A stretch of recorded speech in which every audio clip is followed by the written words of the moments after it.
Indian പ്രസിഡന്റിനെ കാണാനെത്തിയ യുവതി ബോധം കെട്ടുവീണു. ഇന്നലെ താജ് ഹോട്ടലിൽ പ്രസിഡന്റിന്റെ ക്ഷണം സ്വീകരിച്ചെത്തിയ യുവതിയാണ് രക്തസമ്മർദ്ദം ഉയർന്നതിനെ തുടർന്ന് ബോധരഹിതയായി വീണത്. കൂടിക്കാഴ്ച നടത്താനാവാതെ പ്രസിഡന്റ് ഡൽഹിയിലേക്ക് മടങ്ങി. പ്രാഥമിക ശുശ്രൂഷയ്ക്ക് ശേഷം യുവതിയെ വിട്ടയച്ചു. റവന്യൂ ഡിപ്പാർട്ട്മെന്റിൽ UD ക്ലർക്കായി ജോലി ചെയ്യുന്ന നിരുപമ രാജീവാണ് ഇന്നലെ പ്രസിഡന്റുമൊത്തുള്ള പ്രഭാത ഭക്ഷണത്തിന് തൊട്ടു മുൻപ് മോഹാലസ്യപ്പെട്ട് വീണത്.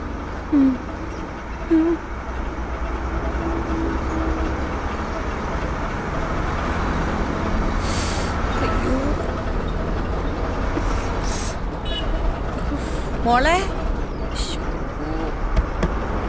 ഇവിടെ എന്താ ബോധം കെട്ട് വീണതിന്റെ പേരിൽ അവര് നഷ്ടപരിഹാരം വല്ലതും തന്നാ? വെറുതെ വിട്ടുകളയരുത് കേട്ടാ. ആദ്യം കൂടിയപ്പ ബോധം കെട്ട് വീണതാണെന്നും പറഞ്ഞുള്ള ഡോക്ടർ സർട്ടിഫിക്കറ്റ് ആയിട്ട് ചെന്നാ മതി.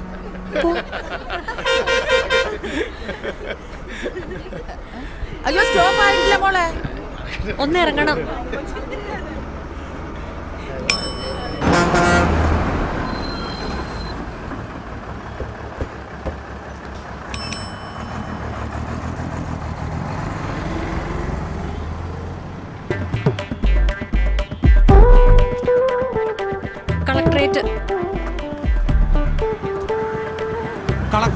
കളക്ടറേറ്റല്ലേ ആ കാണുന്നത്? നടക്കാൻ കുറച്ച് ബുദ്ധിമുട്ടുള്ളോണ്ടാ.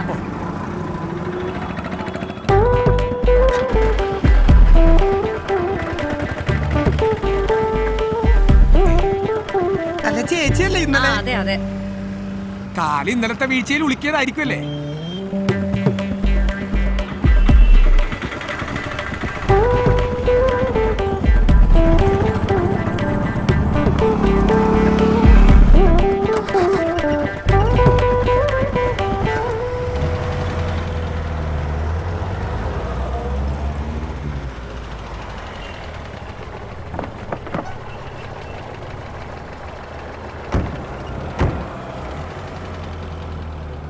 കലക്കിട്ട് ചേച്ചി, ബോധം കെടണമെങ്കിൽ ഇങ്ങനെ ബോധം കെടണം. താജ് ഹോട്ടലിലെ പ്രസിഡന്റിന്റെ മുമ്പിൽ.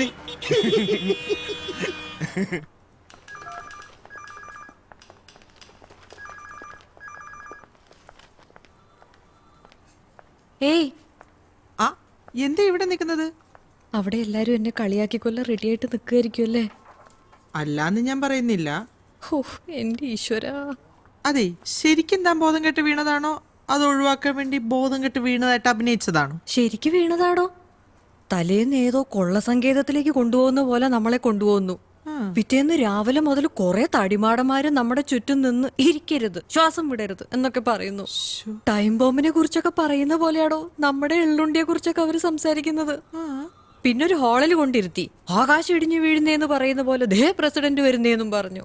എനിക്ക് എന്തെങ്കിലും ആലോചിക്കാൻ പറ്റുന്നതിന് മുമ്പ് വേറെ 2 രാക്ഷസന്മാരുടെ കൂടെ അങ്ങേര് നേരെ കേറി വന്ന് എന്റെ മുമ്പിൽ വന്ന് നിന്നു. പിന്നെ കണ്ണു തുറക്കുമ്പോ ഞാൻ ആശുപത്രിയിലാ. ഓ, ഇങ്ങനെയൊക്കെ ആണെങ്കിൽ എത്ര പേര് അങ്ങേരെ മുന്നിൽ ബോധം കെട്ട് വീണിട്ടുണ്ടാവല്ലേ? ഇല്ല, first time in the history of India എന്നാ ലച്ചു പറഞ്ഞത്. താനേതായാലും വാ. ഏയ് അല്ല, ഞാനിപ്പോ പാടോ തൂക്കിക്കൊല്ലാനൊന്നും പോകുന്നില്ലല്ലോ. തനിക്ക് ഫേസ്ബുക്കിൽ അക്കൗണ്ട് ഒന്നും ഇല്ലല്ലോ? ഇല്ല. എന്താ? നന്നായി. അതെന്താ? ഒന്നും കാണേണ്ടി വരില്ലല്ലോ.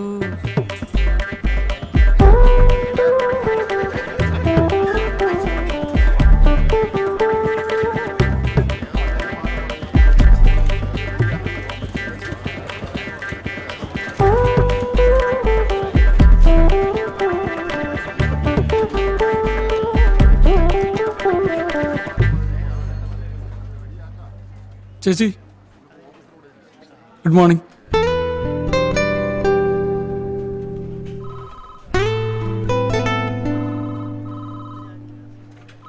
സാറേ, നമ്മുടെ DMO ഓഫീസിൽ നിന്ന് വന്ന് പറഞ്ഞിരുന്നു ഇവിടെ ഒരു ഫസ്റ്റ് എയ്ഡ് ബോക്സ് വെക്കുന്ന കാര്യം. എന്തൊക്കെ ഐറ്റംസ് വേണമെന്നൊരു ലിസ്റ്റ് എടുക്കണം. പ്രധാനമായിട്ട് എന്താ? പഞ്ഞി, പ്ലാസ്റ്റർ, ഡെറ്റോൾ. ഇതിന്റെയൊക്കെ ആവശ്യം എന്താ ഇവിടെ? എന്റെ സാറേ, ആർക്ക് എന്ത് എപ്പോ സംഭവിക്കുമെന്ന് പറയാൻ പറ്റുമോ? ജയചന്ദ്രൻ ഒഴിച്ച് ബാക്കി എല്ലാവരും ഇവിടെ പ്രായമായിക്കൊണ്ടിരിക്കുക. നിനച്ചിരിക്കാതെ ഒരു വല്ലായിക വന്ന തന്നെയല്ല. കഴിഞ്ഞ റിപ്പബ്ലിക് ദിന സന്ദേശത്തിൽ പ്രസിഡന്റ് പറഞ്ഞു എല്ലാ ഓഫീസിലും ഫസ്റ്റ് എയ്ഡ് ബോക്സ് വെക്കണോന്ന്. പ്രസിഡന്റ് അങ്ങനെ പറഞ്ഞോ? പിന്നെ യൂട്യൂബിൽ കിടപ്പുണ്ട്.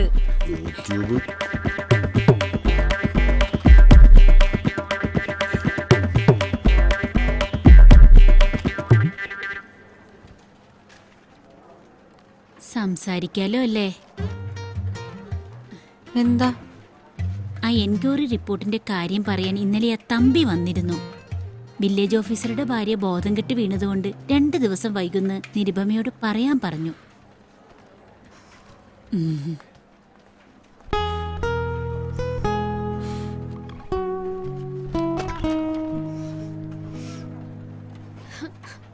ലച്ചു, നീ കാര്യം എന്താന്ന് വെച്ചാ പറ. എന്താ ഒന്നും പറയുന്നില്ല അച്ഛാ. മോളെ? എന്തോ പേടി തട്ടിയിട്ടുണ്ട്. ഇപ്പോഴത്തെ കാലല്ലേ. ഞാൻ ആ നന്ദിതി ഒന്ന് വിളിക്കട്ടെ. ആരെയും വിളിക്കണ്ട, ഞാൻ ഇനി സ്കൂളിൽ പോണില്ല, അത്രേ ഉള്ളൂ. കുട്ടികളൊക്കെ എന്നെ കാണുമ്പോ ഫെയിന്റ് ചെയ്ത് വീഴാ, അറിയോ? ഫെയിന്റ് ചെയ്ത് വീഴാന്ന് വെച്ചാ തല കറങ്ങി വീഴുന്നു. ഓ, ഞാൻ നാളെ നിന്റെ കൂടെ വന്ന് പ്രിൻസിപ്പാളിനോട് സംസാരിക്കാം. എന്തോ തോന്നിയ വാസം കാണിക്കാന്ന് വെച്ചാ? സംസാരിച്ചോ, പക്ഷെ സംസാരിക്കുമ്പോ അയർലൻഡിൽ പോകാൻ പറ്റത്തിന് കളിയാക്കിയതിനെ പറ്റിയും സംസാരിക്കണം. ഷട്ടിൽ അടിച്ചപ്പോ തലറങ്ങി വീണതിന് കളിയാക്കിയതിനെ പറ്റിയും സംസാരിക്കണം. എല്ലാവർക്കും ഉണ്ട് അമ്മമാര്, എനിക്ക് മാത്രം പറയണ നല്ല വിശേഷമില്ല ഇതുവരെ. പ്രിൻസിപ്പളോട് അച്ഛന് സംസാരിക്കാം, പക്ഷെ ഫേസ്ബുക്കിലെ നിരുപമ ജോക്സിനെ പറ്റി ആരോടാ കംപ്ലൈന്റ് ചെയ്യാൻ പോകുന്നേ? റെക്കോർഡ് നമ്പർ ഓഫ് ലൈക്സാ, തുറന്നു നോക്ക്.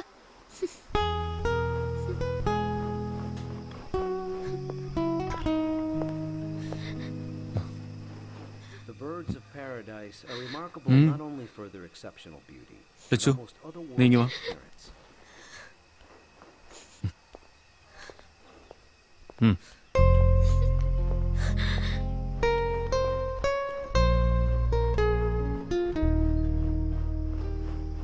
ഒരു ചെറിയ കളിയാക്കൽ കേട്ട ഉടനെ അങ്ങ് വാടിത്തളർന്ന് വീണേക്കുവോ ഇപ്പോഴത്തെ പിള്ളേര്?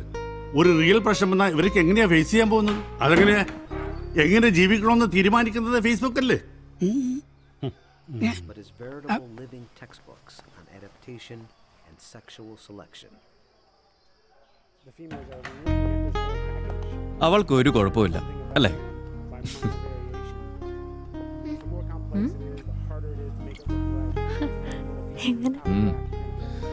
ഇന്ന് ഡിന്നർ പുറത്തുനിന്ന് കഴിക്കാം.